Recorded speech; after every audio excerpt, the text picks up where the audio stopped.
Welcome back to my YouTube channel दोस्तों। मेरा नाम पीयूष कुमार है और आज हम बौद्ध धर्म के बारे में कुछ जानने वाले हैं। तो आप लोग ध्यान दीजिएगा और कॉपी कलम तो ज़रूर लेकर बैठिएगा, ठीक है। तो देखिए अब हम लोग शुरू करते हैं यहाँ से वीडियो। आप लोगों को तो दिख ही रहा होगा। तो देखिए बौद्ध धर्म हेडिंग आप लोगों का है बुद्धिज्म। बौद्ध धर्म को जो है इंग्लिश में अगर कोई बात करेगा आप लोगों से तो बोलिएगा उसे बौद्ध धर्म। अब तुम मान लीजिए कि कोई बौद्ध धर्म का आपके सामने है और कोई अंग्रेज आपसे पूछा कि वह कौन सा धर्म का है तो आप बोलिएगा बुद्धिज्म, ठीक। अब देखिए यहाँ पे दिया हुआ 6ठी शताब्दी ईसा पूर्व मध्य एवं निम्न मध्य गंगा घाटी में 62 धार्मिक संप्रदायों का उदय हुआ। उनमें से जो सर्वाधिक महत्वपूर्ण था बौद्ध धर्म, जिसमें ब्राह्मण धर्म के अंदर व्याप्त कुरीतियों और कर्मकांड की सशक्त चुनौती थी। तो देखिए ये बोल रहा है कि 6ठी शताब्दी ईसा पूर्व, यानी कि आज से लगभग अभी 2022 चल रहा है तो 2800 ईसा पूर्व 2800 ईसा पूर्व लगभग में जो है हमारी गंगा नदी जो है उसके मध्य तथा निम्न जहाँ से वह कम होती है वहाँ और जहाँ से शुरू होती है वहाँ से लेकर का जहाँ जाकर गिरती है वहाँ इतना दूर का जो एरिया है इसमें 62 धर्मों के लोगों का उदय हुआ। कितने धर्मों के लोगों का उदय हुआ? तो 62 धर्मों का लोगों का उदय हुआ। तो इन 62 में जो था एक था हमारा बौद्ध धर्म। कौन था? तो एक था हमारा बौद्ध धर्म। तो बौद्ध धर्म को जो है बहुत ज़्यादा लोकप्रियता हुआ। और लोकप्रियता क्यों हुआ, यहाँ पे आप लोगों को ये क्वेश्चन आता होगा। तो लोकप्रियता इसलिए आया क्योंकि जो अभी आप लोग पंडित को देखते होंगे दक्षिणा के नाम पर कितना लूटते हैं। तो इसी प्रकार ऐसे कई काम हैं जो पंडित लोग अच्छा नहीं करते। तो इन सब के बारे में देखिए यहाँ पे दिया हुआ है कि कुरीति के बारे में जो है अध्ययन कर बाता है, कर्मकांड प्रधान है, ठीक है। तो देखिए गौतम बुद्ध के बौद्ध धर्म के संस्थापक कौन थे? तो बौद्ध धर्म के जो संस्थापक थे हमारे गौतम बुद्ध थे। इनको तो आप लोग जानते ही होंगे। बौद्ध धर्म के संस्थापक कौन थे? तो गौतम बुद्ध। तो संस्थापक जो होता है धर्म का उसको प्रवर्तक भी कहा जाता है। क्या कहा जाता है? प्रवर्तक। अगर चैनल पसंद है तो लाइक सब्सक्राइब जरूर करें, क्योंकि हमें लाइव आने में बहुत दिक्कत होती है क्योंकि आप लोग सब्सक्राइब नहीं करते हो चैनल। तो चैनल को जल्दी से सब्सक्राइब करो ताकि हम लाइव भी आ सकें, ठीक। तो जिसकी बौद्ध धर्म, तो अच्छा इस पे एक क्वेश्चन है कि हमारे बिहार में जो है किस जिले में गौतम बुद्ध को ज्ञान की प्राप्ति हुई थी? अगर आप लोगों को आए तो कमेंट बॉक्स में हमें बताएं, ठीक। अब देखिए गौतम बुद्ध का जो जन्म है 563 ईसा पूर्व में कपिलवस्तु के समीप लुम्बिनी नामक जो एक स्थान है वहाँ पे हुआ था। किस स्थान पे हुआ था? तो लुम्बिनी नामक स्थान पे हुआ था गौतम बुद्ध का जन्म। जन्म तो सबका होता है, तो उसी प्रकार गौतम बुद्ध का जो जन्म हुआ था लुम्बिनी नामक स्थान पे हुआ था। नेपाल का एक जगह है। नेपाल में देखिए नेपाल पहले जो था एक राज्य, जैसे कि मगध ये सब था, राज्य पहले सब था तो छोटे छोटे इलाका लगे। छोटे छोटे इलाके के जो सरदार यानी कि राजा होते थे वह अपने आप को अपने इलाके को एक राज्य कहते थे। इस प्रकार नेपाल उस समय एक राज्य था। वहाँ पर जो है कपिल वस्तु नामक एक स्थान था, यानी कि समझिए कि राजधानी था। और इसके पास जो था लुम्बिनी नामक एक स्थान था नेपाल में कौन था? तो कपिल वस्तु था नेपाल में। कपिल वस्तु में एक लुम्बिनी नामक स्थान था, यहीं पे जो है गौतम बुद्ध का जन्म हुआ था। कहाँ हुआ था? तो लुम्बिनी नामक स्थान पे। और इसमें आप लोग अच्छे से ध्यान से पढ़िएगा, अगले वीडियो में ऑब्जेक्टिव क्वेश्चन में लेकर आऊँगा। तो देखिए गौतम बुद्ध के पिता का नाम था शुद्धोधन। कोई भी जन्म लेता है तो माता पिता उसके होते हैं, तो या तो फिर वो अच्छी होते हैं। तो देखिए शुद्धोधन उनके पिता का नाम था, और महामाया जो देवी थी इनकी माता थी। कौन थी? महामाया देवी। इनकी माता का क्या नाम था? तो महामाया देवी। जो एक कौशल गणराज्य था, जैसे कि मगध गणराज्य था ना, उसके शासक की पुत्री थी। नेपाल के राजा थे शुद्धोधन उनके पुत्र हुए गौतम बुद्ध। तो उनकी पत्नी महामाया जो देवी थी, तो पहले जो था अधिकतर जो राजा होते थे वह आस पड़ोस के राज्य की लड़की से ही शादी करते थे। इस प्रकार शुद्धोधन जो थे महामाया देवी से शादी किए थे, तो इनसे पुत्र प्राप्त हुए कौन, तो गौतम बुद्ध। हम लोग जिन्हें आज जानते हैं, पूरी दुनिया जानती है गौतम बुद्ध को, ये हुए। और इनके बारे में एक अति शोक वाला बात है कि जब इनका जन्म हुआ तो 7वें दिन ही जो है इनकी माता की मृत्यु हो गई। किस दिन, तो 7वें दिन ही इनके माता की मृत्यु हो गई। तो देखिए, मृत्यु के जो महामाया देवी की मृत्यु हो गया। अब महामाया देवी की मृत्यु जब हो गया था, कोई भी बच्चा होता है तो उसका लालन पालन भी तो किया जाता है। तो गौतम बुद्ध का जो है लालन पालन कौन करेगा, तो इसके लिए उनकी महामाया देवी की एक बहन थी जिनका नाम था प्रजापति गौतमी। तो इन्होंने जो है शुद्धोधन से विवाह कर लिया। तो इस प्रकार ये जो थी इनकी मौसी भी थी और सौतेली माँ भी थी। तो शादी जो है ऐसे ही नहीं किया था, एक गौतम बुद्ध को जो है पालने लगे, गौतम बुद्ध की परवरिश करने लगे, जिससे खुश होकर शुद्धोधन ने, इनके गौतम बुद्ध के पिता ने इनसे शादी कर ली। ठीक है। तो देखिए 16 वर्ष की जब उम्र में गौतम बुद्ध थे, 16 वर्ष की अवस्था में, तो इन्होंने जो शादी हो गई थी। पहले जो था बहुत कम उम्र में शादी हो जाता था, जिसके 16 वर्ष की जो उम्र थी उसमें गौतम बुद्ध की शादी यशोधरा नामक लड़की से हुई थी। यह भी एक राजकुमारी ही थी। अब शादी हुआ तो इससे उन्हें एक पुत्र प्राप्त हुआ जिसका नाम था राहुल। जिसका अर्थ होता राह का बाधा। गौतम बुद्ध यही बोलते थे कि आ गया राह का बाधा। कौन, राह का बाधा। क्वेश्चन आता है बहुत बार कि राहुल का अर्थ क्या होता है, गौतम बुद्ध क्या बोलते थे। तो राहुल का अर्थ होता है राह का बाधा। ठीक, इस प्रकार जो थे, इसी से प्रभावित होकर जो थे गौतम बुद्ध गृह त्याग किए थे। ठीक, तो देखिए अब आप लोग को आगे बढ़ाते हैं, बहुत ज़्यादा एक्स्ट्रा हो गया। तो देखिए प्रजापति गौतमी, इनकी शादी भी हो गई। शादी तक तो हम लोग जान लिए। अब आगे जानते हैं, शादी तक तो जान लिए। अब देखिए एक दिन कपिल वस्तु की सैर पर निकले। कोई भी राजकुमार होता है तो अपने राज्य की सैर पर निकलता है। लेकिन एक बात आप लोगों को बता दूं कि जो गौतम बुद्ध थे, इनका जन्म हुआ था ना, तो इनके पैर पर एक स्टार यानी कि तारा का जो था चिन्ह था, जिसे देखकर पंडित जो लोग थे उन्होंने भविष्यवाणी की थी कि यह बच्चा राजा नहीं बनेगा, यह एक महान पुरोहित बनेगा, महान आचार्य बनेगा और एक धर्म प्रवर्तक बनेगा। लेकिन राजा जो शुद्धोधन थे, इनको ये बात जो है हजम नहीं हुई कि मैं एक राजा हूँ और मेरा पुत्र एक ब्राह्मण बनेगा, ऐसा कैसे हो। इस कारण से जो थे इन्होंने गौतम बुद्ध को कभी भी महल से बाहर जाने ही नहीं दिया। इनको हमेशा भोग विलास में रखा। लेकिन एक बार जो थे गौतम बुद्ध बहुत जिद करने लगे। इनका शादी हो गया था, पुत्र भी प्राप्त हो गया था। तो अब राजा को इनकी बात माननी पड़ी। राजा इनकी बात मानकर इन्हें जो है बाहर भेज दिए। तो बाहर जो भेजे तो कपिल वस्तु के सैर पर निकले, अपनी राजधानी से ही निकलेंगे। निकलने के क्रम में गौतम बुद्ध जो थे एक वृद्ध व्यक्ति को देखे, यानी कि बूढ़ा व्यक्ति को देखे। किसी भी क्षेत्र में बूढ़ा व्यक्ति, जवान व्यक्ति, बच्चे आदि तो होते ही रहते हैं। तो देखिए एक बूढ़ा व्यक्ति देखें, फिर एक बीमार व्यक्ति देखें, एक मृत व्यक्ति देखें और एक सन्यासी देखें।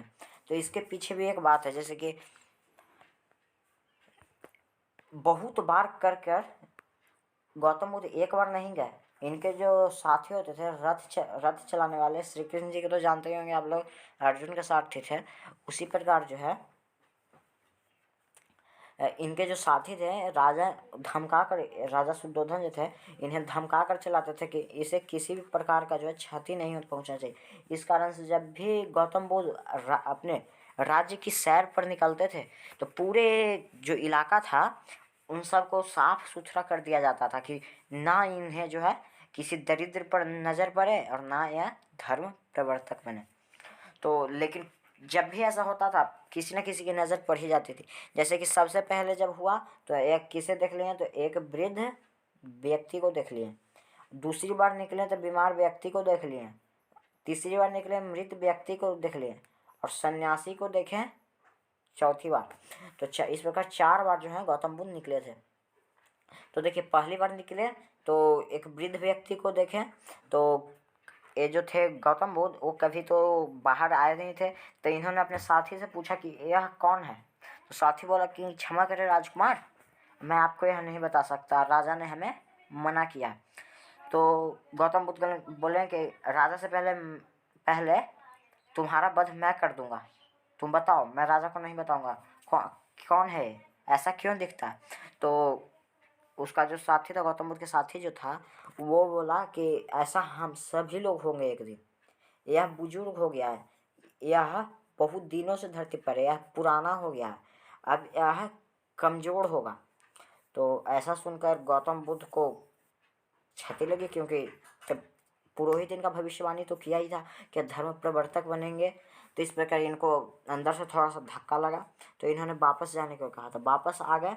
तो शुद्धोधन ने इससे पूछा अपने साथी से, तो साथी बोला कि नहीं महाराज, मैंने कुछ नहीं बताया। फिर दूसरी बार गौतम बुद्ध फिर जिद किए, तो दूसरी बार गए तो एक बीमार व्यक्ति को देख लिए। तो बीमार व्यक्ति को जो है देखे तो गौतम बुद्ध को फिर से सवाल आया, यह कौन है। तो इन्होंने साथी से पूछा, इस बार भी साथी ने कहा कि नहीं, मैं नहीं बता सकता। तो फिर राजकुमार ने वही बोला, और तो फिर जो है यह बोला साथी कि यह एक बीमार व्यक्ति है, यह कभी ना कभी सबको बीमार होना ही पड़ता है, चाहे आप हो या हम। तो गौतम बुद्ध बोले कि क्या मैं भी ऐसा हो सकता हूँ। तो बोला कि हाँ, आप भी ऐसा हो सकते हैं। फिर गौतम बुद्ध को एक क्षति पहुँची। जब गौतम बुद्ध को क्षति पहुँची तो उन्होंने वापस आने के लिए कहा, तो फिर वापस ले आए। तो राजा ने फिर मंत्री से पूछा कि कुछ बोला नहीं ना। तो राजा बोला, तो मंत्री बोला, यानी साथ ही मंत्री को ही भेजते थे, क्योंकि मंत्री जो था पहले राजा का समीप होता था, बहुत चतुर होता था। तो मंत्री जो बोला कि नहीं, मैंने कुछ नहीं बताया। तीसरी बार निकले तो मृत व्यक्ति को देखे, तो मृत व्यक्ति को जो देखें तो इन्होंने पूछा कि यह कौन है, ऐसे लोग टांग कर क्यों ले जा रहे हैं। तो साथी ने जवाब दिया कि इसकी मृत्यु हो गई है, अब यह दुनिया में नहीं है, अब इसके जो लोग हैं इसका कर्जा चुका रहे हैं, इसे जलाने वाले हैं। तो राजकुमार जो है बोले कि क्या यह इसके शरीर को जलाने वाले हैं, क्या मुझे भी जलाया जाएगा। तो साथी बोला कि जी राजकुमार, सबकी मृत्यु होगी और सबको ऐसे ही किया जाएगा। तो फिर उन्हें क्षति पहुंची तो फिर अगली बार जो है वापस आ गए। तो फिर राजा ने वही पूछा। तीसरी बार जो निकले तो उन्हें एक सन्यासी मिला। सन्यासी जो था बहुत खुश था, तो इन्होंने देखा कि यही तो सबसे खुश है, इसे किसी बात की चिंता ही नहीं। फिर गौतम बुद्ध ने मंत्री को बिना कुछ बोले हुए नगर का भ्रमण किया और इसी बात पर सोचते रहे। और फिर रात्रि में जो है इन्होंने अपने राजमहल का त्याग कर दिया, क्योंकि इन्हें लगता था कि सबसे खुश है कौन, तो सन्यासी। ठीक। गौतम बुद्ध का प्रारंभिक संस्कारी जीवन वैभवपूर्ण, जैसे कि मैंने बताया था, यह चिंता के कब हुए, तो 29 वर्ष की अवस्था में निकले थे, जिस कारण 29 वर्ष की अवस्था में अपनी पत्नी यशोधरा और पुत्र राहुल को छोड़कर गृह त्याग कर जो है इन्होंने संन्यास ग्रहण कर लिया, जैसे कि मैंने आप लोगों को अभी बताया। अब चलते हैं अगले पन्ने पर। तो देखिए, गौतम बुद्ध ने सबसे पहले किसे देखा था, तो एक वृद्ध व्यक्ति को, दूसरी बार बीमार व्यक्ति को, तीसरी बार एक जो है मृत को, एक प्रसन्न सन्यासी को। मैंने बता ही दिया था आप लोगों को। तो गौतम बुद्ध जो थे गृह जब त्यागे थे, घर को त्यागे थे, तो वह जो है क्या कहा, महाभिनिष्करण कहलाया। क्या कहलाया, महाभिनिष्करण। याद रखिएगा, गौतम बुद्ध का गृह त्याग क्या कहलाया, महाभिनिष्करण। गौतम बुद्ध का गृह त्याग क्या कहलाया, महाभिनिष्करण।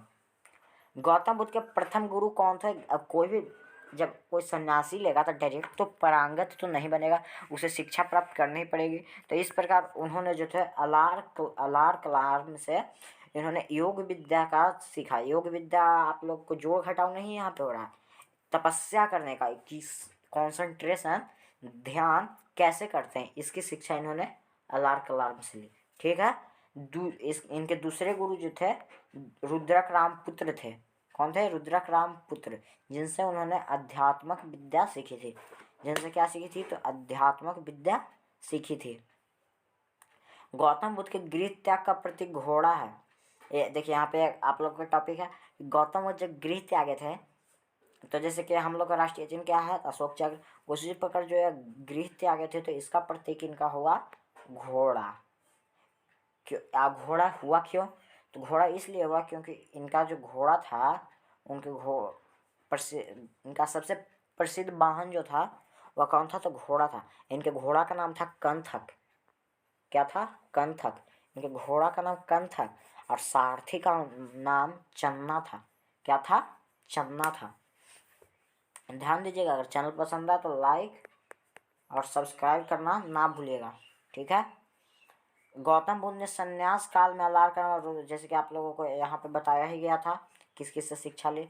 अब देखिए यहाँ पे, जैसे कि मैंने आप लोगों से थोड़ी देर पहले क्वेश्चन पूछा था जिसका आंसर देखिए यहाँ पे दिया हुआ है कि गौतम बुद्ध ने आधुनिक जो शिक्षा थी, शिक्षा उन लोगों के कहाँ? बोध गया, यानी कि हमारे गया जिला में हुआ था। किस नदी के किनारे?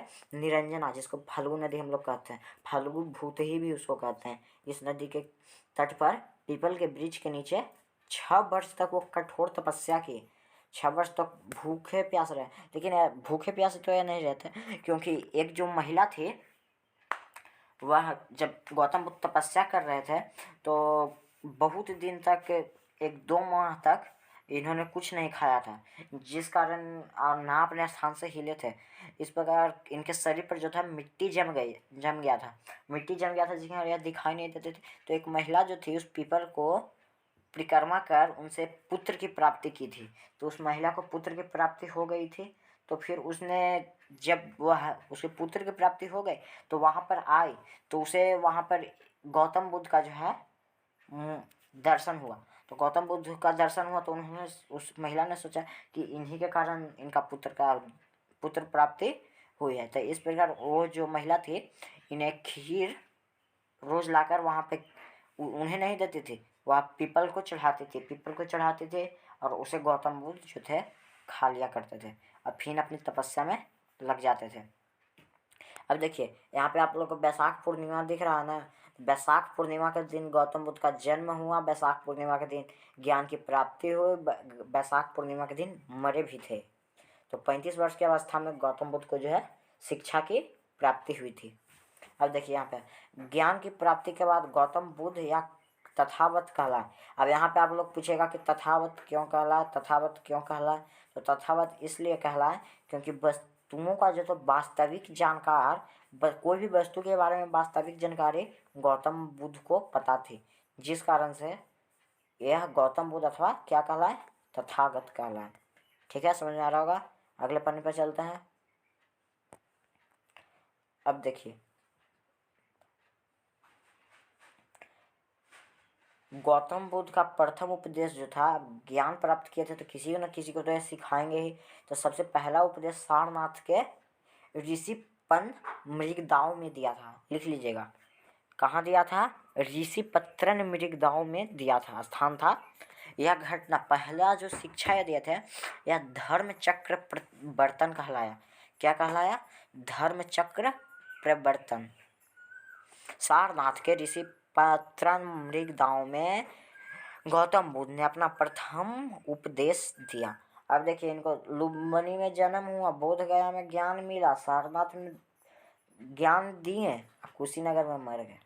अब देखिए गौतम बुद्ध का देहांत जो है 483 ईसा पूर्व में हुआ था। इनका जन्म कब हुआ था? तो 563 ईसा पूर्व में। अब मरे कब थे? तो 483 ईसा पूर्व में। 80 वर्ष की जो अवस्था में थे यह मर गए थे। ठीक, तो देखिए 80 वर्ष की अवस्था में कुशीनगर में हुआ था। बौद्ध धर्म में उनकी मृत्यु को महापरिनिर्वाण कहा जाता था। जिसके देखिए गृह त्याग है तो महाभिनिष्करण, मर गया तो महापरिनिर्वाण कहा जाता है। अब देखिए गृह त्याग की घटना क्या? महापरिनिष्क्रमण। ज्ञान की प्राप्त किया तो संबोधि, पहला उपदेश दिया धर्मचक्र परिवर्तन, निर्माण हुआ महापरिनिर्वाण हुआ। ठीक है, इनका अंतिम उपदेश इस प्रकार था कि सभी वस्तुएं क्षरणशील होती हैं और मनुष्य को अपना पथ प्रदर्शक स्वयं होना चाहिए। यानी कि जो यह सबसे अंतिम में जो वाक्य बोले थे वह यह बोले थे कि मनुष्य को किसी का सहारा नहीं लेना चाहिए, उसे जो सीखना चाहिए अपने जीवन से सीखना चाहिए, अपना मार्ग खुद निर्धारित करना चाहिए। ये नहीं कि अब किसी के प्रेशर में है। जैसे कि आप लोग भी कोई मैट्रिक इंटर पास किए होंगे, तो मैट्रिक जब पास किए होंगे तो सब्जेक्ट जब चुनने के लिए रहता है आईए, आईएससी, आईकॉम, तो किसी के प्रेशर में नहीं चुनना चाहिए, आपने जिस सब्जेक्ट में हमें मन लगे वह चुनना चाहिए। यही ये बोले थे गौतम बुद्ध। अब देखिए गौतम बुद्ध के सबसे प्रिय शिष्य कौन थे? आनंद कुमार थे। आनंद आनंद आनंद कौन थे? आनंद आनंद। यह इनके जो है प्रिय शिष्य थे। कैसे शिष्य थे? सबसे प्रिय शिष्य थे। हाथी जो है गौतम बुद्ध जब अपनी माता के जो है गर्भ में आए तो इसका चिन्ह क्या था? तो हाथी था। जब यह जवान हो गए तो सांड है। गृह जब त्याग दिए तो घोड़ा है। और जो समृद्धि यानी कि नाम की लोकप्रियता इन्हें मिली वह शेर है। ठीक है, इतना समझ में आ रहा होगा। चैनल पसंद आया तो लाइक सब्सक्राइब करना ना भूलिएगा। जितना से जितना हो सके शेयर करिए। जल्दी से जल्दी हम मेरा सब्सक्राइबर पूरा करिए। इस वीडियो पर कम से कम तो 150 लाइक होना ही चाहिए। बहुत मेहनत लगती है वीडियो बनाने में यार, ऐसे नहीं करो तुम लोग। अब देखो, अब आगे चलें तो देखिए गौतम बुद्ध में कोई भी जो जन्म लेगा उसके पहले जो महिला थी कौन थी? तो गौतमी थी। यानी कि इनकी माता की तो मृत्यु हो गई थी, तो इनको तो कोई अपनाया नहीं था। माता तो माता होती है। कोई और स्त्री जो थी कौन इन्हें अपनाया था? तो गौतमी, इनकी मौसी इन्हें अपनाई थी। पहली स्त्री थी जिसने इन्हें गोद में लिया था। अब देखिए गौतम बुद्ध के 2 अनुयायी थे। यानी कि जब गौतम बुद्ध को ज्ञान की प्राप्ति हो गई थी तो उनके 2 शिष्य थे। प्रथम अनुयायी सबसे पहले ज्ञान की प्राप्ति जिसके आनंद थे सबसे प्रिय शिष्य, वो बाद में आए थे। सबसे पहले कौन कौन आए थे? तथापु और भलिद्रक, ये दोनों शूद्र थे। शूद्र एक जाति होती है जैसे कि मस्तिष्क से ब्राह्मण का जन्म हुआ, कंधा से क्षत्रिय का, जंघा से शूद्र का, जंघा से वैश्य का, और पैर से जो है शूद्र का। शूद्र जो होते थे कर्ण शूद्र जाति में पले, एकलव्य शूद्र जाति में पले। इन सब के बारे में तो जानते ही होंगे। तो ये बात भी आप लोग जानते होंगे कि जिस पर जग हंसा है उसी ने इतिहास रचा। एकलव्य ने भी इतिहास रच दिया। अब इतना अच्छा धनुर्धर होते हुए भी उसे पता था कि उसने किसी से ज्ञान की प्राप्ति नहीं ली है, सिर्फ मूर्ति को जो है इस क्रम में, लेकिन वचन के कारण द्रोणाचार्य ने, गुरु द्रोण ने उनसे उनका दाहिना हाथ का अंगूठा ले लिया। अब देख लीजिए इन्हें कर्ण को, तो परशुराम से ज्ञान प्राप्ति के बाद जब परशुराम इनकी परीक्षा ले रहे थे तो पता उन्हें चल गया कि यह ब्राह्मण नहीं है, तो उन्होंने श्राप दे दिया कि तुम्हारी जो विद्या है वह नहीं समय पर काम आएगी। तो उसी प्रकार जो थे ये दोनों क्या थे? शूद्र थे। अब देखिए चत्वारि आर्य सच्चानि, यानी कि संस्कृत में एक वाक्य दिया चत्वारि आर्य सच्चानि, मतलब कि 4 वाक्य जो हैं गौतम बुद्ध बोले हैं कि यह सत्य है। कोई भी मनुष्य कितना ही करे लेकिन इसे यह तो है होकर ही रहेगा। सबसे पहले मनुष्य के जीवन में दुख ना आए ऐसा हो नहीं सकता। दुख से मनुष्य ऊपर ना आए ऐसा हो नहीं सकता। अपने दुख को जो है ना रोके ऐसा हो नहीं सकता। दुख से बाहर आकर एक अच्छा जीवन करे ऐसा हो नहीं सकता। यह जो परम सत्य है ऐसा ही होगा होगा होगा, इसमें कोई शक नहीं है। अब देखिए अष्टामार्ग है। गौतम बुद्ध जो थे कहते थे कि ये 8 मार्ग पर जो चलेगा वह मनुष्य एक सफल मनुष्य होगा। कौन है? सम्यक दृष्टि, सम्यक संकल्प, सम्यक वाक, सम्यक कार्यान, सम्यक आजीविका, सम्यक व्यायाम, सम्यक स्मृति, सम्यक समाधि। ये 8 है। देखिए इन सब के बारे में अर्थ दिया हुआ है, तो वीडियो को पॉज कर जो है इन सबको नोट जो है कर लें। ठीक है, आगे बढ़े।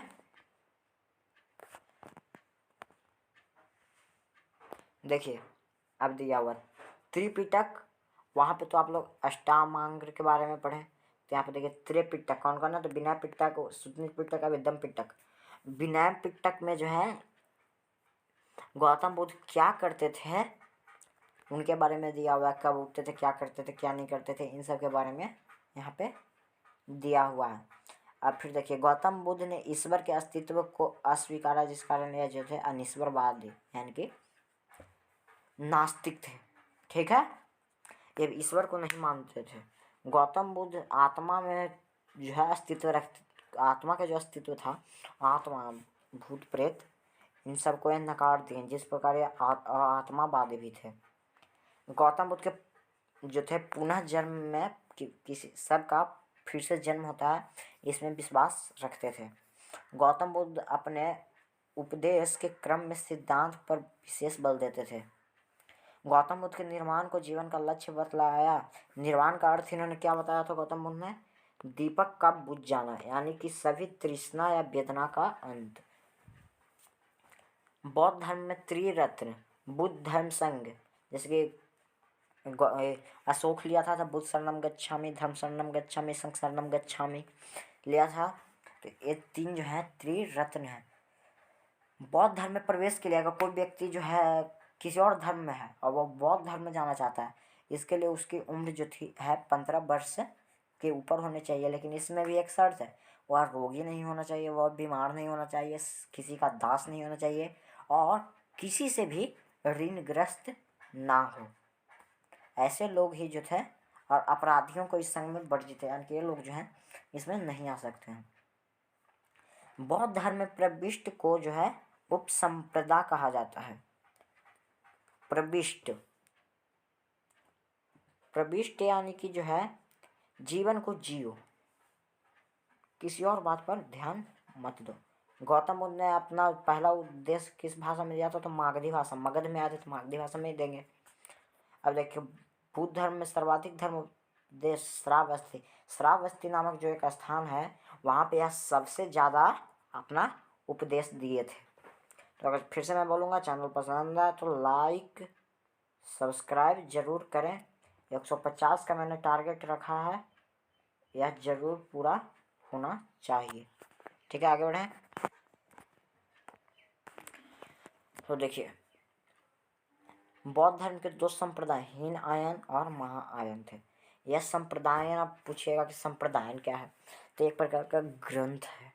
ठीक, 7वीं शताब्दी में तांत्रिक बौद्ध धर्म एक अलग शाखा वज्रयान के रूप में जो हुआ था, यानी कि तंत्र विद्या के बारे में, जादू टोना के बारे में जो वज्रयान में हुआ था। जैसे हीनयान महायान था, वैसे ही वज्रयान में जादू टोना के बारे में है। गौतम बुद्ध का जन्म, ज्ञान की प्राप्ति, निर्वाण, इन सब बैसाख पूर्णिमा का दिन ही घटी थी। जैसे कि मैंने पहले ही बताया था कि इनके बारे में एक रोचक घटना, जन्म में भी बैसाख पूर्णिमा, ज्ञान भी मिला बैसाख पूर्णिमा, मर गए भी बैसाख पूर्णिमा, लेकिन ये मर कर भी अमर है। अब देखिए प्रथम बौद्ध संगति कहाँ हुआ था, गिरिवज्र सप्तपर्णी गुफा में हुआ था 483 ईसा पूर्व में। अजातशत्रु का किसने करवाया था, अजातशत्रु उस समय मगध का शासक था, हर्यक वंश का। इसके अध्यक्ष कौन था, तो महाकश्यप, यानी कि गौतम बुद्ध जो मर गए तो उनके बाद उनके जो बात थे वो उसको आगे किसने बढ़ाया। हम देखिए द्वितीय वैशाली में हुआ था 383 ईसा पूर्व में, यानी कि 100 साल बाद। काला शोक शिशुनाग वंश का जो था, इसके बारे में भी आगे पढ़ेंगे। इसका जो अध्यक्ष था कौन था, सबकमीर। तृतीय बौद्ध संगति पाटलिपुत्रा का था 200, एक मिनट पता नहीं चल रहा, 250 ईसा पूर्व में जो है हुआ था। कब हुआ था, 250 ईसा पूर्व में। अशोक था उसमें मौर्य वंश का, इसका अध्यक्ष था मोगलीपुत्र तिस्सा। अब चौथा संगति हुआ था कुंडल वन में 72 ईस्वी में। कनिष्क या कनिष्क था कुषाण वंश का संस्थापक। वसुमित्र उपाध्याय अश्व घोष था इसमें का अध्यक्ष। अब देखिए यहाँ पे दिया हुआ है कि गौतम बुद्ध का प्रसार, बौद्ध धर्म का जो प्रसार क्यों हुआ। महात्मा बुद्ध का व्यक्तिगत, बौद्ध धर्म का सरल होना, पाली भाषा में अपनी बातों को जनता के सामने रखना, अब विभिन्न शासकों का जो है संरक्षण उस समय मिला था जब गौतम बुद्ध थे। लेकिन देखिए अब बौद्ध धर्म जो है कम भी होने लगा, पतन भी इसका होने लगा, क्योंकि प्रचार प्रसार का अभाव, सब अपना अपना काम करने लगा। 72 ईस्वी तक ही हुआ प्रचार प्रसार, उसके बाद नहीं हुआ। तो प्रचार प्रसार हुआ, आपस में सब फूट करने लगे, संघ के आनंद में कुरीति अपनाने लगे, शासकों का आश्रय नहीं मिला, ब्राह्मण धर्म का परिवर्तन, ब्राह्मण धर्म का जो है परिवर्तन ही इसका मुख्य कारण था। तो देखिए इन सब के बारे में मैंने आप लोगों को बताया। इसी के साथ धन्यवाद। चैनल पसंद आया तो लाइक सब्सक्राइब जरूर करें। फिर से बोलूँगा, ठीक है, धन्यवाद।